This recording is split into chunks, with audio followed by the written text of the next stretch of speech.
আজকের গল্পটা তোমাদেরই মতো একটা ছোট্ট মিষ্টি মেয়ে ইমলিকে নিয়ে। পাহাড়ি এলাকার ছোট্ট একটা গ্রামে সে তার মা ও ঠাম্মার সাথে থাকতো। খুবই চঞ্চল ও হাসি খুশি স্বভাবের ছিল। इमली बेटी, कहाँ जा रही हो? मौसी, मैं दादी की मदद करने जा रही हूँ। ठीक है, जाओ जाओ। चलती हूँ मौसी। তারা ভুট্টা বিক্রি করে জীবিকা নির্বাহ করত। লো সাবজি। চারিদিক পাহাড় ঘেরা সুন্দর একটা সরোবরের ধারে তাদের ভুট্টা গাছের ক্ষেত ছিল। ইমলির পরিবারের বেশ ভালোভাবেই দিন কাটছিল, কিন্তু হঠাৎ একদিন এক ঘটনা ঘটল। চারু, মেঘের অবস্থা তো আজ অত ভালো নয়। তুমি আজ বরং ছেড়ে দাও, কাল যেও। তা বললে কি হয় মা? কাল তো আবার ভুট্টা বিক্রি করতে হবে। হ্যাঁ, কিন্তু তুমি চিন্তা করো না মা, আমার কিচ্ছু হবে না, আমি ঠিক চলে আসব। মা, তুমি সাবধানে যেও। ঠিক আছে সোনা। এই বলে ইমলির মা চলে গেল। পাহাড়ে চারিদিক মেঘ যেন তার সাদা পোশাকে ঘিরে রেখেছে, কিন্তু ইমলির মা সেই যে গেল, আর ফিরে এলো না। দেখতে দেখতে দুপুর গড়িয়ে বিকেল ও বিকেল গড়িয়ে রাত হয়ে গেল, তবু সে ফিরে এলো না। ঠাম্মা, ও ঠাম্মা, মা কখন আসবে গো?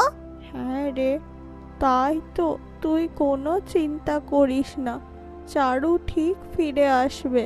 এইভাবে অপেক্ষা করতে করতে বেশ কতগুলো দিন কেটে গেল, তাও ইমলির মায়ের কোনো সন্ধান মিলল না।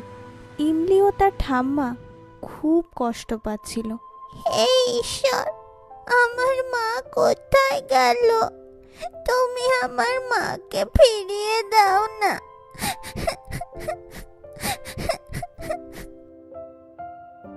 সে তার মাকে খুঁজতে সরোবরের ধারে গেল, কিন্তু সরোবরের ধারে যেতেই একটা অদ্ভুত ঘটনা তার সঙ্গে ঘটল।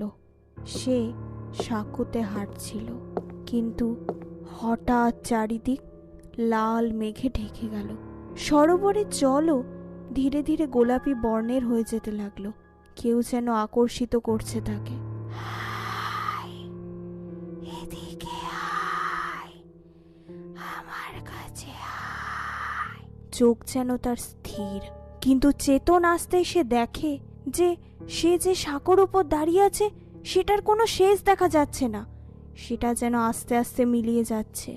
এ মা, এ কি? সাঁকোটা আস্তে আস্তে মিলিয়ে যাচ্ছে কেন? ওরে বাবা রে! ইমলি ভয়ে ছুটতে পালিয়ে গেল। কি হয়েছে ইমলি? তুই অমন হাঁপাচ্ছিস কেন? কি হয়েছে? জানো ঠাম্মা, আমার সাথে আজ একটা অদ্ভুত কাণ্ড ঘটেছে। কি কাণ্ড? ইমলি সব ঘটনা তার ঠাম্মাকে খুলে বলল। কি বলছিস? হ্যাঁ ঠাম্মা, সত্যি। ঠিক আছে, চল আমার সাথে। ইমলি ঠাম্মার সাথে আবার সেই সরোবরের ধারে গেল। টলটলে জল যেন কাচের মতো স্বচ্ছ মনে হচ্ছে। তুই যে বললি গোলাপি সরোবর, কই? হ্যাঁ গো ঠাম্মা, আমি দেখেছি। ধুর, ওটা তোর চোখের ভ্রম। না, ও ঠিকই দেখেছি। কে কে? এই যে আমি, এদিকে এসো। এ কি? এ তো একটা গোলাপি ভুট্টা গাছ, আবার কথাও বলছে।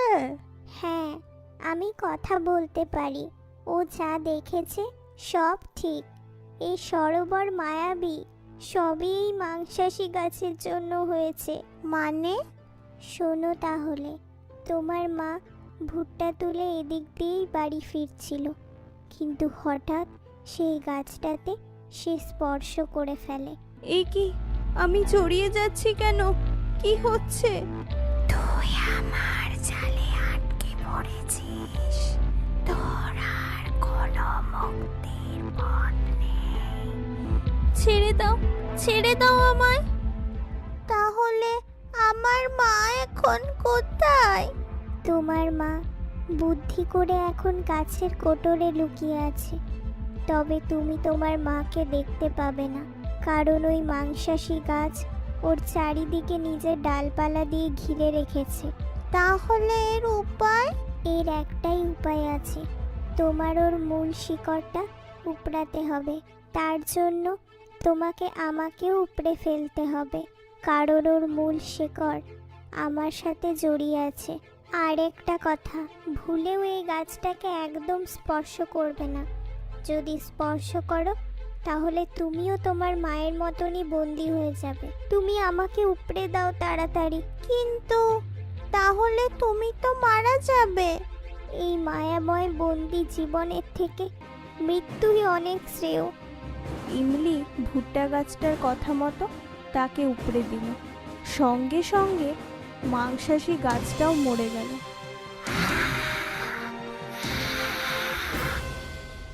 মা, সোনা, তোমরা ভালো থেকো বন্ধু।